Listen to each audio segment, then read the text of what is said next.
আজকে আসার সময় ফেসবুকে দেখলাম একজনে লেখছে মুয়াজ্জিনের চাকরির শর্তাবলী, এর মধ্যে লেখছে এক নম্বর শর্ত লেখছে টাইম মতো আজান দিতে হবে, 2 নম্বর শর্ত লেখছে নামাজের মুসল্লাগুলো পরিষ্কার করে রাখতে হবে, 3 নম্বর লেখছে সপ্তাহের মধ্যে 7 দিন ভালো করে, সপ্তাহের মধ্যে 7 দিন মসজিদ ভালো করে ঝাড়ু দিতে হবে, এর মধ্যে সপ্তাহের মধ্যে 3 দিন, সপ্তাহের মধ্যে 2 দিন মসজিদ ভালো করে ভিজাইয়া ধুইতে হবে।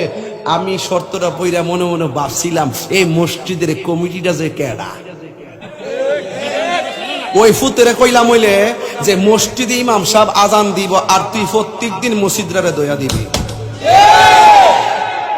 বাটফারের গোষ্ঠী, ইমাম সাহেবের 4000 টাকার বেতন দেয় না, 50,000 টাকার কাজের লিস্টি দেস, নাফরমানের গোষ্ঠী।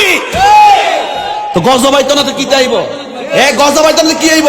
আরে বেটা তুই যদি জানতি একটা মুয়াজ্জিনের সম্মান কত, মুয়াজ্জিনের ভাইয়ের স্যান্ডেল গুলো তোমার জিহ্বা দিয়ে পরিষ্কার করে দিতে, কথা বলেন ঠিক না?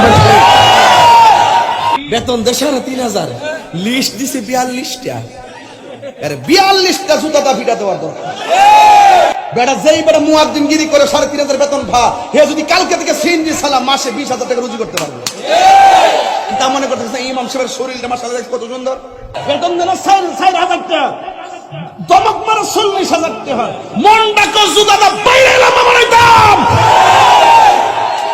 বেটা। হাত তুলে বল ঠিক